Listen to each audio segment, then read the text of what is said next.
Hello everyone, this is Shalini Mishra and welcome to text book. और यहाँ पर हम लोग डिस्कस करने वाले हैं अपने सोशियोलॉजी के सिलेबस के बारे में। तो अभी यहाँ पर जो डिस्कशन होगा वो उन टॉपिक पर होगा जो कि ज़्यादातर पूछे जाते हैं आपके एग्जाम में।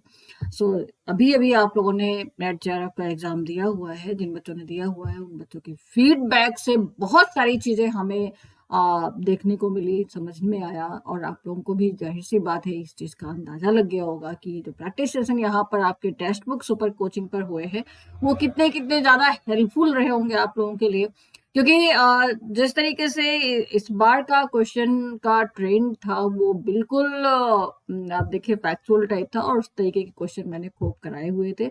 और वहाँ से रिलेटेड या उस टाइप के टॉपिक से रिलेटेड मैंने शॉर्ट वीडियो भी आप लोगों को दी हुई थी जिससे कि आपको हेल्प मिल सके।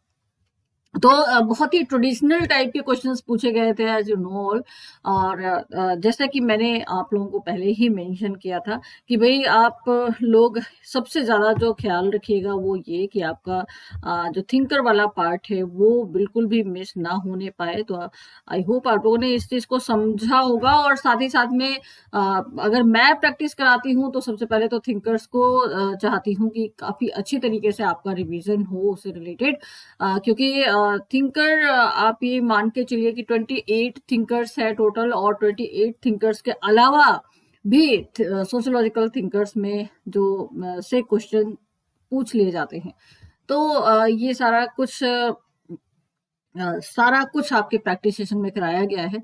यहाँ पर अपने इस वीडियो में जो हम डिस्कस करने वाले हैं वो डिस्कशन करेंगे कि आखिर कौन कौन से टॉपिक हैं आपके सोशियोलॉजी के अंदर जो कि आप लोगों के लिए पढ़ना बहुत बहुत इंपॉर्टेंट है। आप लोग हर बार ये क्वेश्चन पूछते हैं कि आखिर वो कौन कौन से टॉपिक, मैम कौन कौन से टॉपिक पढ़ ले। तो ऐसा मैं कोई शॉर्टकट नहीं बताने जा रही, लेकिन हाँ ये जरूर मैं आप लोगों से बताऊंगी कि कौन कौन से थिंकर पर आपको ज़्यादा फोकस करके चलना है। मतलब थिंकर तो मैं यही कहूंगी कि आपको सारे ही पढ़ने हैं, बेसिक कॉन्सेप्ट आपको सारे ही पढ़ने हैं, उसमें कोई दो राय नहीं है, कोई बट नहीं है उसमें भी उसमें। लेकिन हाँ ये सारे टॉपिक जो मैं अभी आप लोगों से डिस्कस करने वाली हूँ उन पर आपको बहुत ही अच्छी तरीके से अपना फोकस बना करके चलना है, उसको इग्नोर नहीं करना है बिल्कुल भी।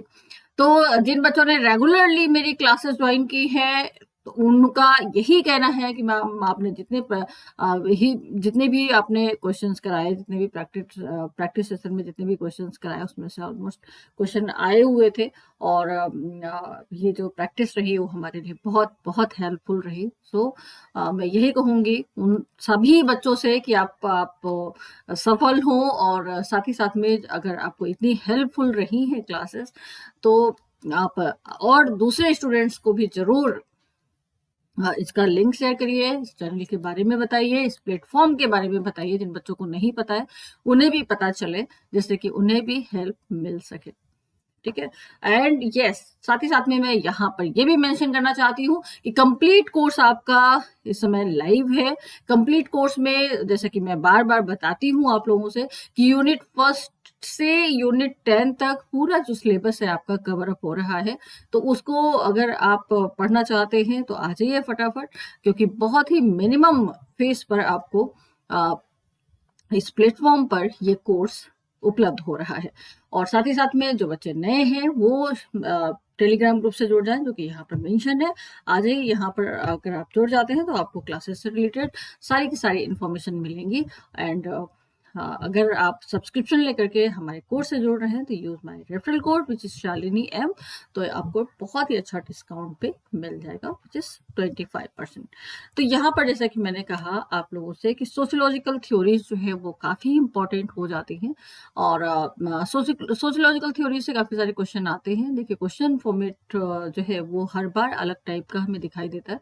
कभी एकदम उन सारे क्वेश्चंस पर फोकस कर दिया जाता है जो कि एकदम ट्रेडिशनली पूछे जाते रहे हैं, और कभी कभी एकदम अलग से क्वेश्चन यानी डिस्क्रिप्टिव या फिर डीप क्वेश्चनिंग भी हो जाती है। तो इस बार अगर देखा जाए तो जो फॉर्मेट था वो इजी टाइप का था, वो इतना ज़्यादा टफ नहीं था, वो इतना डिस्क्रिप्टिव नहीं था। जैसा कि आप देखिए पिछले 5 साल में जिस तरीके से देखा जाए आता रहा है, तो वैसा कुछ नहीं था, मतलब एक एवरेज टाइप ही क्वेश्चन पेपर था, जैसा कि आपको उनका फीडबैक मिला है। फिर भी आपको अपनी स्टडी तो करनी है, ज़ाहिर-सी बात है, क्योंकि आपको पढ़ना ऐसे है क्योंकि आगे जा करके आपको पढ़ाना है।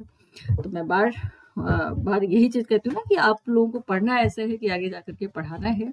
तो आखिर क्या पढ़ना है आपको और किन-किन चीज़ों पर फ़ोकस करना है, यहाँ पर हम डिस्कस करते हैं। सोशियोलॉजिकल थ्योरीज़ के बारे में मैं बार-बार कहती हूँ कि थिंकर्स को बिल्कुल भी अवॉइड नहीं करना है। So theories and writing of Karl Marx, Weber, Durkheim, यहाँ पे देखेंगे कार्ल मार्क्स है जो कि बहुत ही, और यहाँ से आपको बुक्स भी, जैसे कि इस बार जो है बुक्स पूछी गई हैं कि आफ्टर डेथ उनकी कौन-कौन सी बुक्स पब्लिश हुई हैं, तो यही पूछ लिया गया है। मैथ्स का लिस्ट पूछ लिया जाता है। मैक्स वेबर से रिलेटेड भी क्वेश्चन, मैक्सुरखीम से रिलेटेड क्वेश्चन आया। ऑगस्ट कॉम्टे से भी रिलेटेड था, जो कि आपके सिलेबस में मेंशन नहीं है, लेकिन चूंकि ये फादर ऑफ सोशियोलॉजी है तो जाहिर सी बात है कि ये क्वेश्चन यहाँ से भी आता ही आता है। फूको है एंड और भी बहुत सारे थिंकर्स हैं जो कि आपके मॉडर्न थिंकर में या पोस्ट मॉडर्न थिंकर में आपके पूछ लिए जाते हैं। तो ये हो गया सोशियोलॉजिकल थ्योरीज। उसके बाद में हम देखते हैं कि रिलीजन एंड सोसाइटी से रिलेटेड अगर देखा जाए तो आखिर हिस्ट्री क्या है। इस पे बहुत सारे हमारे थिंकर्स हैं जिन्होंने अपना काम किया हुआ है। तो हिस्ट्री क्या है और सोशल स्ट्रक्चर ऑफ रिलीजन्स, जिस पर मैक्स वेबर ने भी अपनी बात रखी, जिस पर इमाम दुर्खीम ने मतलब जितने भी हमारे, अगर देखा जाए तो क्लासिकल थिंकर हो, चाहे वो मॉडर्न थिंकर हो, चाहे वो हमारे पोस्ट मॉडर्न थिंकर हो, रिलीजन पे तो सभी ने बात रखी हुई है क्योंकि सोशल स्ट्रक्चर का बहुत ही इंपॉर्टेंट पार्ट रहा है एंड कल्चरल पर्सपेक्टिव से जुड़ा हुआ भी। तो theory of social action, religion, culture and collective representation system या social movements, the critique of religion, ये सभी बहुत अच्छी तरीके से पढ़ना है। और इससे रिलेटेड ये सारे के सारे मैं सिर्फ और सिर्फ थ्योरी के बारे में बात कर रही हूँ, थिंकर्स के बारे में हम यहाँ पर बहुत डीप में डिस्कशन नहीं कर रहे हैं। तो रिलीजन एंड सोसाइटी, मतलब आपको ये पार्ट लेकर के चलना है, अच्छी तरीके से पढ़ना है। इससे जुड़े हुए जितने भी थिंकर्स हैं उनको बहुत ही अच्छी तरीके से पढ़ते हुए चलना है। फिर हम देखते हैं पॉलिटिकल सोशियोलॉजी में, जैसा कि हम देखते हैं कि हमारा जो एक पूरी यूनिट है स्टेट एंड पॉलिटिक्स की, जो कि हमारे सिलेबस में मेंशन है, तो उसको हम पॉलिटिकल सोशियोलॉजी में भी देख सकते हैं। Like politics and political system क्या है हमारी सोसाइटी के अंदर। जैसे कि हम देखते हैं कि समाजशास्त्र जो है वो हर तरीके से हर एक सोशल साइंस से कहीं ना कहीं रिलेट होता हुआ नजर आता है, क्योंकि यहाँ पर समाज का स्टडी हो रहा है, सोसाइटी का स्टडी हो रहा है। तो जाहिर सी बात है कि ह्यूमन बीइंग से रिलेटेड जितने भी एस्पेक्ट है, लाइक वो इकोनॉमिक हो सकता है, वो पॉलिटिकल हो सकता है, वो कल्चरल हो सकता है, वो सारे एस्पेक्ट को कहीं ना कहीं स्टडी करने का काम करता है हमारा सोशियोलॉजी। सो इसमें पॉलिटिक्स एंड पॉलिटिकल सिस्टम के बारे में बात की जा रही है, पावर एंड अथॉरिटी के बारे में बात हो रही है, consensus, conflict, state and society under capitalism and socialism. तो ये सारा कुछ जैसे कि आप देखते हो कि सब कुछ आपको पढ़ना ही पढ़ना है, ये कहीं भी आपका छूटना नहीं है। बहुत अच्छी तरीके से आप इस सारे कॉन्सेप्ट को क्लियर करेंगे। फिर रिसर्च एंड मैथोडोलॉजी से हमेशा ही क्वेश्चन आते हैं, जैसे आप देखते हो कि पेपर फर्स्ट में भी इससे रिलेटेड क्वेश्चन पूछे जाते हैं एंड पेपर सेकंड तो आपका है ही, इसमें मेंशन है ही। तो आखिर रिसर्च है क्या, रिसर्च किसे कहेंगे। सोशल रिसर्च में अगर देखा जाए तो कंपेरेटिव है, एक्सप्लोरेटिव है। रिसर्च पर्सपेक्टिव कौन कौन से हैं, positivism and it's critics, qualitative research methods, ethnography हो गया, case studies, interview, narratives and quantitative research method में अगर हम देखें तो स्टैटिस्टिकल टेक्निक्स हो गई, सर्वेस हो गया एंड इवेल्युएटिव मेथड्स हो गए। तो इसके अलावा भी रिसर्च मैथोडोलॉजी में जो भी टॉपिक है मेंशन, वो हमें पढ़ने ही है, अच्छी तरीके से पढ़ते हुए चल रहा है। फिर हम देखते हैं sociology of development. Yes, development से रिलेटेड भी, जो कि सोशियोलॉजी में एक एस्पेक्ट जो और भी है कि आखिर इसका जो डायनेमिक पार्ट है, लाइक अगर हम सोशल स्ट्रक्चर की बात कर रहे हैं तो जाहिर सी बात है कि चेंजेस तो होते ही हैं हमारी सोसाइटी में। तो चेंजेस वो किस फॉर्म में हो रहे हैं, या सोशल प्रोसेसेस की बात की जाती है, सामाजिक प्रक्रिया जिसे कहा जाता है ना, सामाजिक प्रक्रिया।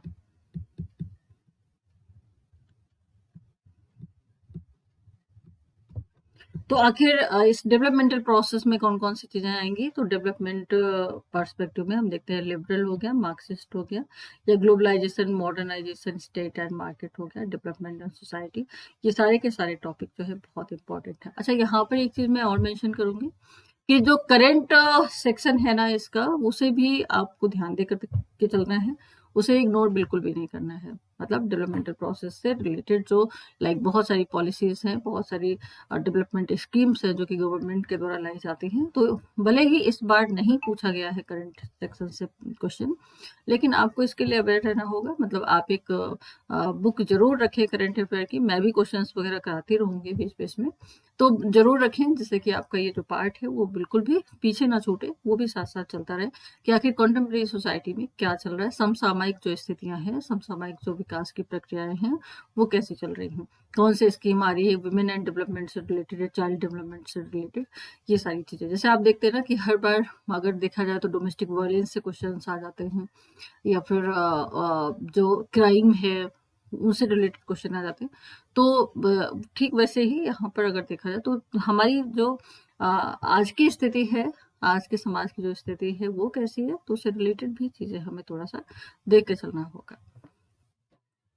फिर हम देखते हैं सोशियोलॉजी ऑफ जेंडर। तो अंडरस्टैंडिंग सेक्स क्या है, जेंडर क्या है, sexual division of labour. Division of labour in society की तो बात करते ही है वैसे भी, अगर देखा जाए तो दुर्खी।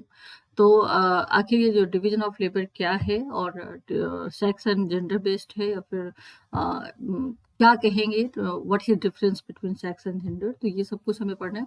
जेंडर इनइक्वालिटीज किस फॉर्म में हमें दिखाई देती हैं, फेमिनिस्ट अप्रोच क्या है, फेमिनिस्ट थ्योरीज क्या है, कौन कौन से सोशल मूवमेंट हमें दिखाई देते हैं फेमिनिस्ट, तो और या फेमिनिस्ट थ्योरिस्ट कौन कौन है, वो सारा कुछ। सो जेंडर में देखें, sensitive critiques of sociological thought, gender law and human rights, इन सारी जो टॉपिक हैं, ये सारे टॉपिक आप लोगों के लिए काफी ज्यादा इम्पोर्टेंट है। तो मिस कोई भी टॉपिक नहीं करना है। सोशियोलॉजी का जो कोर्स, जो सिलेबस है आप देखेंगे बड़ा है, ब्रॉड है अपने आप में।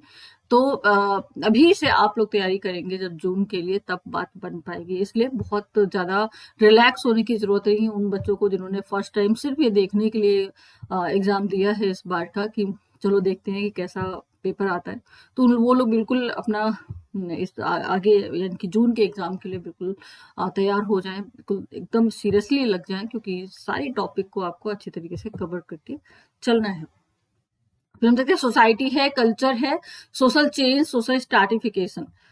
Society, culture, social change and social stratification. Social categories की अगर हम बात करें तो इसमें हम देखते हैं tribal, urban, pre industrial, industrial and post industrial, Marxist etcetera. ये सारी की सारी जो कैटेगरी हमें दिखाई देती है सोसाइटी की।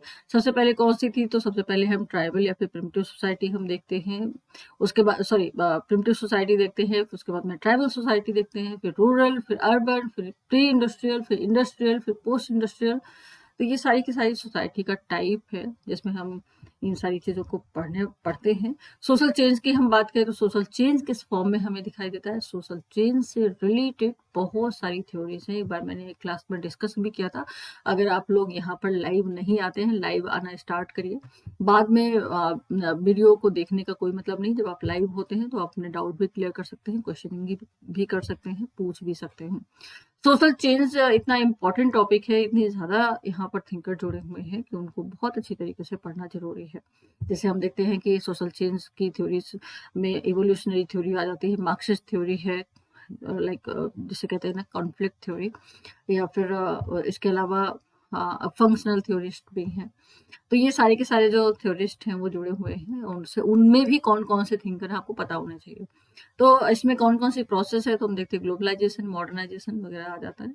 स्ट्राटिफिकेशन की उसी तरीके से बात की जाती है, सोशल स्ट्राटिफिकेशन, जिसमें क्लास क्या है, कास्ट क्या, पावर एंड जेंडर, और कौन कौन से ऐसे थिंकर्स जुड़े हुए हैं, इन सभी पर हमें डिस्कस करना होगा।